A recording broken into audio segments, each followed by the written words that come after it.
तो चलिए दोस्तों, आज का वीडियो बहुत ही उपयोगी होने वाला है क्योंकि आज हम चर्चा करेंगे कक्षा 10वीं बोर्ड एग्जाम की तैयारी कर रहे हैं और यदि आपको गणित विषय में बहुत ही आसानी से पास होना है या फिर अच्छे अंक लाना है तो उससे पहले आपको किन किन बातों का ध्यान रखना होता है।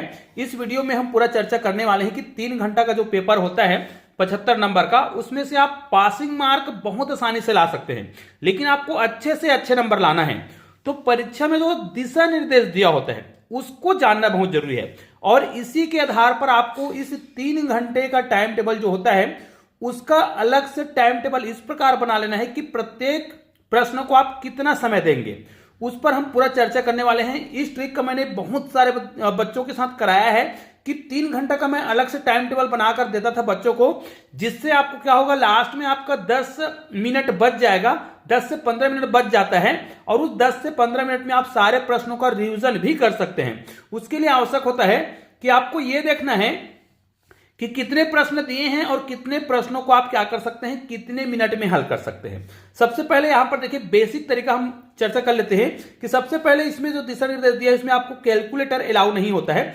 अब देखिए हम प्रश्नों पर चर्चा कर लेते हैं। यहां पर देखिए प्रश्न क्रमांक 1 में 3 खंड हैं, आ, बा और सा, ठीक है।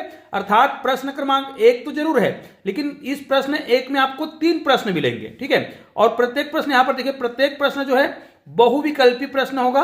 खंड देखो आ में बहुविकल्पी होगा, खंड बा में उचित संबंध जोड़िए होगा तथा खंड सा में रिक्त स्थानों की पूर्ति कीजिए और प्रत्येक प्रश्न पर 1 अंक आवंटित है।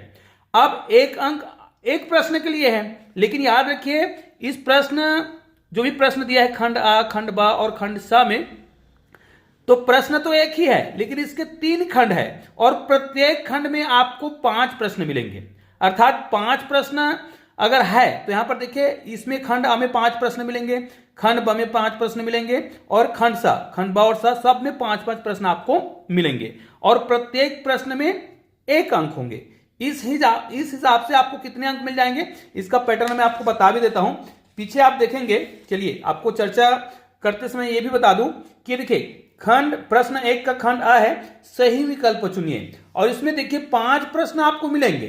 तो ये प्रश्न देखिए खंड आ के पहला प्रश्न, इसमें आपको उत्तर देना है और प्रत्येक प्रश्न पर 1 अंक है। तो ये देखिए 1 गुणित 5 मतलब 5 प्रश्न, तो अर्थात ये 5 प्रश्न जब आप बना लेंगे ना तो आपको टोटल 5 अंक मिल जाएंगे। इसका मतलब यह है कि पहले प्रश्न में देखिएगा, ये पहले प्रश्न में ना आपको कितने प्रश्न मिल रहे हैं, 3, ठीक है। पहले प्रश्न में 3 खंड है अब सा और प्रत्येक प्रश्न में 1 अंक है और प्रश्नों की संख्या कितनी होंगी, जैसे खंड आ में 5 प्रश्न, खंड बा में और खंड सा में, तो सब में आपको 5 प्रश्न मिलेंगे। तो टोटल आपको 15 प्रश्न मिल जाएंगे, जिनमें से उचित संबंध वाला भी होगा, बहुविकल्पी भी होगा, रिक्त स्थान वाला भी होगा। तो टोटल आपको 15 अंक का प्रश्न यहां पे मिल जाएगा। अर्थात 15 अंक आप बहुत आसानी से पा सकते हैं, ठीक है। ये तो पहला हो गया। दूसरा है, इस टॉपिक को ध्यान से देखिएगा और आप लोग अगर मुझे कमेंट करते हैं, किसी भी टॉपिक पर आप कमेंट कर सकते हैं, त्रिकोणमिति पर या फिर ज्यामिति पर या कोई भी टॉपिक पर, तो उस पर मैं वीडियो बना दूंगा। कौन से प्रश्न पर कौन से प्रश्नावली का वीडियो आप चाहिए आप लोग कमेंट कर सकते हैं। दूसरा टॉपिक है, और याद रखिए इस वीडियो को देख लोगे ना तो आप बहुत आसानी से परीक्षा हाल में आसानी से परीक्षा में सारे प्रश्नों को हल कर पाएंगे। प्रश्न क्रमांक 2 में देखिए प्रश्न क्रमांक 2 से 6 तक, जिसमें 2 भी शामिल है, तो 2, 3, 4, 5 और 6, तो यहां पर कुल कितने प्रश्न हो रहे हैं, 5 प्रश्न हो रहे हैं। देखिए 5 प्रश्न 2 से लेकर 6 तक आपको कितने प्रश्न मिलेंगे, 5 प्रश्न मिलेंगे जो कि अति लघुत्तरीय प्रश्न है और प्रत्येक पर कितने अंक है, 2 अंक है। यदि 5 प्रश्न है और इसमें 2 अंक है तो 5 दूनी 10 अंक। देखिए यहां पर आपने अगर 15 अंक पा लिए और यहां पर आपने 10 अंक पा लिए तो आपका पासिंग मार्क हो गया केवल 2 ऑब्जेक्टिव क्वेश्चन पर। 2 छोटे छोटे क्वेश्चन आपको बनाने हैं और उससे आपका पासिंग मार्क हो जाएगा। मतलब पासिंग मार्क लाना कितना आसान है, लेकिन आपको अधिक से अधिक नंबर लाने हैं, है ना, 90, 95 नंबर लाने हैं, 100 नंबर लाने हैं, तो आपको इसको टाइम टेबल बना के हल करना पड़ेगा। जैसे 2 नंबर का प्रश्न है तो प्रत्येक 2 नंबर के प्रश्नों को आपको 2 से 3 मिनट में बना लेने हैं, ठीक है। इस प्रकार के आपको टाइम टेबल देने हैं। तो आपके पास 5 प्रश्न है तो 5, अगर हम 3 मिनट की बात करते हैं तो 5 या 15, अर्थात 15 मिनट में सारे प्रश्न बन जाएंगे। उसमें यह भी हो सकता है कि कुछ प्रश्न हमारा 1 मिनट में ही बन जाए तो कुछ प्रश्न हमारा 3 या 4 मिनट में बनेगा, लेकिन एवरेज ये कहा जाए कि 15 मिनट में इन सारे प्रश्नों को आपको बना लेना होगा। ऐसा आपको एक टाइम टेबल बनाना होगा, जो मैं बच्चों के लिए अक्सर बना के देता हूं। इसमें आते हैं प्रश्न क्रमांक, अब देखिए 6 तक तो यहां पे हो गया। अब 7 से लेकर 10, तो 7, 8, 9 और 10, तो यहां पर कितने प्रश्न हो रहे हैं? 4 प्रश्न हो रहे हैं। अब इन 4 प्रश्नों पर देखिए ये अति लघु उत्तरीय प्रश्न है, ठीक है। इसमें कितने अंक होंगे? 3 अंक होंगे। अगर इसमें हम 3 अंक की बात करें तो 4 प्रश्न हैं, देखिए 7 भी शामिल है, 7 से 10 तक अति लघु उत्तरीय प्रश्न है। प्रत्येक प्रश्न पर 3 अंक आवंटित है। अब यदि 3 अंकों को हम गुना करें 4 तिया 12, तो यहां पर 12 अंक का प्रश्न मिलेगा हमको। ये देखिए, तो ये बहुत आसानी से आप देख सकते हैं कितने प्रश्न कितने अंकों का होता है, और इसको जानना बहुत जरूरी है। हालांकि परीक्षा में आपको निर्देश दिया होगा, लेकिन जो पहली बार कक्षा 10वीं का एग्जाम दिला रहे हैं उनके लिए जानना बहुत जरूरी है, इसलिए मैं ये सब बता रहा हूं। अब देखिए अगला आते हैं प्रश्न क्रमांक 11 से लेकर 14 तक, है ना। कक्षा 10वीं में जो एग्जाम दिलाने वाले हैं उन बच्चों के लिए बहुत उपयोगी होने वाला है ना। तो यहां पर देखिए, और वीडियो के लास्ट में कुछ प्रश्नों को हल करने का तरीका भी मैं बता दूंगा। उसके बाद सारे 10वीं के जो बोर्ड एग्जाम में पूछे जाते हैं उन प्रश्नों पर हम चर्चा करेंगे अगले वीडियो में। इसमें ध्यान से देखिएगा, प्रश्न क्रमांक 11 से लेकर 14 तक। अब 11 से लेकर 14, जिसमें 11 भी शामिल है, तो 11, 12, 13 और 14 कितने प्रश्न हो रहे हैं? 4 प्रश्न। तो इन 4 प्रश्नों को देखिए, लघु उत्तरीय प्रश्न है यहां पर। प्रत्येक प्रश्न में आंतरिक विकल्प है और प्रत्येक प्रश्न पर 4 अंक आवंटित है, ठीक है। प्रत्येक प्रश्न पर 4 अंक आवंटित है। अब इसमें आंतरिक विकल्प भी दिए गए हैं, ऐसा बोल रहा है। 4 अंक आवंटित है 11 से लेके 14 तक। चलो हम 11 प्रश्न खोल के आपको दिखा देते हैं कि वास्तव में आपको पैटर्न समझ भी आना चाहिए कि किस प्रकार के प्रश्न आपको दिए जा सकते हैं, ठीक है।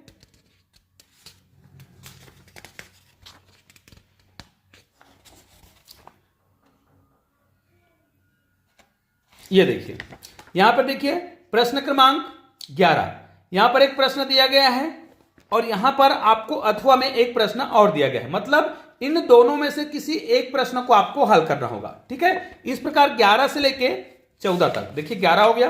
प्रश्न नंबर 12 को देखिए, यहां पर प्रश्न नंबर 12 को हम देख सकते हैं। प्रश्न नंबर 12 में भी आपको 2 प्रश्न मिलेंगे। एक प्रश्न ये है ना, ये हिंदी में है, ये इंग्लिश में है, और इसी का दूसरा ये है, अर्थात दोनों में से कोई एक प्रश्न आपको बनाने होंगे। तो ये बच्चों के लिए बहुत ही अच्छा हो जाता है कि उसको 2 प्रश्न मिल जाते हैं आंतरिक विकल्प के रूप में। उनको 2 प्रश्न मिलते हैं, दोनों में से कोई एक बनाना है। यहां पर एक प्रश्न आपको दिखाई दे रहा है, ये हिंदी में है, फिर इंग्लिश में है, इसी का दूसरा विकल्प आपको यहां पर मिल जाएगा। और ये हो गया 14 नंबर का प्रश्न, इसको देख लीजिएगा। ये हिंदी में है, इंग्लिश में है, या तो इसको बनाएंगे अथवा लिखा हुआ है इसको बनाएंगे। तो यहां पर आप देख सकते हैं ये आंतरिक विकल्प रहेंगे, मतलब इसमें अथवा में आपको प्रश्न मिलेगा। और टोटल कितने प्रश्न है? 4 प्रश्न है। प्रत्येक में कितने अंक है? 4 अंक है। तो यहां पर देखिए 4 चौक 16, तो इन चारों प्रश्नों को आप बना लेते हैं तो आपको 16 नंबर मिल जाएंगे। लेकिन इन 16 नंबर के प्रश्नों को हल करने के लिए आपको 4 प्रश्न दिया गया है। मान लिया जाए हर 4 नंबर के प्रश्न को आप 7 मिनट में बनाते हैं या 6 मिनट में बनाते हैं, लेकिन ऐसा टाइम टेबल आपको पूरा बनाना होगा। और यदि आप लोग मुझे कमेंट करते हैं तो पूरा इसका एक ऐसा टाइम टेबल परीक्षा हाल के लिए मैं आपको बनाकर इस वीडियो के माध्यम से दूंगा, जिसका यदि आप पालन करते हैं तो आपका परीक्षा हाल में टाइम भी बचेगा और सारे प्रश्नों को आप बहुत आसानी से हल कर पाएंगे और लास्ट में आप सारे प्रश्नों को मिलान भी कर पाएंगे। अगला प्रश्न है प्रश्न क्रमांक 15 एवं 16। ये 2 प्रश्न है। देखिए 14 तक तो यहां चर्चा हो गया, 15 और 16 मतलब केवल कितने प्रश्न है? 2 प्रश्न है। और दोनों प्रश्न, प्रत्येक प्रश्न में आंतरिक विकल्प रहेंगे, मतलब यहां पर भी आपको 2 ऑप्शन रहेंगे, 2 प्रश्न दिए होंगे, दोनों में से कोई एक हल कर सकते हैं। और प्रत्येक प्रश्न पर 5 अंक है, तो 5 दूनी 10, ठीक है। ये आपको 10 अंक मिल जाएंगे। लेकिन इन 10 अंकों के प्रश्नों को बनाने के लिए आपको 2 प्रश्न दिए हैं, तो हम ये मानते हैं कि प्रत्येक प्रश्न आप यहां पर लॉन्ग प्रश्न होगा, बड़ा प्रश्न होगा, तो इसको हल करने के लिए प्रत्येक प्रश्न को आप 10 से 15 मिनट का समय दे सकते हैं, ठीक है। वो आपकी आवश्यकता अनुसार होगा। तो यहां पर भी आप देख सकते हैं। अब इनको आप देख लीजिएगा, प्रश्न क्रमांक 17 एवं 18 दीर्घ उत्तरीय प्रश्न है और इसमें भी आंतरिक विकल्प रहेगा, ठीक है। प्रत्येक प्रश्न 6 अंक का होगा, तो 6 दूनी 12। यहां पर 2 प्रश्न है तो 6 दूनी 12। तो इस प्रकार आप प्रश्नों को डिवाइड कर सकते हैं समय के आधार पर। और परीक्षा हाल में जब आप परीक्षा दिलाएंगे तो आपसे कोई भी प्रश्न नहीं छूटेगा। और निश्चित रूप से इस ट्रिक का प्रयोग करके बहुत बच्चे जो है अपना आसानी से क्या कर सकते हैं, समय बचा सकते हैं और परीक्षा हाल में सारे प्रश्नों को एक बार रीचेकिंग भी कर सकते हैं, जिनसे उनका, क्योंकि गणित में क्या होता है, अक्सर हम लोग गणित को एक बार में बनाते हैं तो कुछ ना कुछ घबराहट में या फिर जल्दी जल्दी बनाते हैं तो प्लस की जगह माइनस लिख देते हैं, माइनस की जगह प्लस लिख देते हैं, कहीं ना कहीं कोई अंक छूट जाता है। उसको यदि हम रिवाइज करते हैं, रीचेकिंग करते हैं तो हमारा सुधार हो जाता है, जिससे हमारा अधिक से अधिक अंक बन पाता है। तो ये तो हो गया। अब इस प्रकार के प्रश्नों को आप देख सकते हैं, इस प्रकार के प्रश्नों को बहुत आसानी से आप हल कर सकते हैं। यहां पर देखिए सही विकल्प चुनकर लिखना होगा।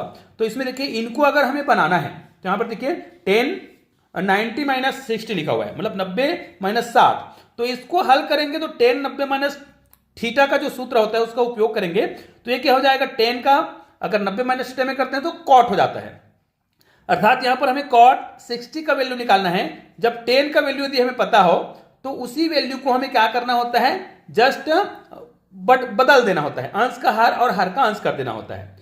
तो आपको जो भी उत्तर पता है, जैसे 10 का पता होगा 60 का, जैसे 10 60 का मान कितना होता है √10, तो ये उल्टा हो जाएगा तो cot 60 हो जाएगा, तो cot 60 का वैल्यू कितना हो जाएगा 1/√10। तो यहां चारों ऑप्शन में से कोई भी ऑप्शन को आप चयन कर सकते हैं। तो ये वीडियो मैं केवल इसलिए बना रहा था कि आपको समय का मैं पूरा जानकारी बता सकूं और इन सारे प्रश्नों को आप जोड़ सकते हैं।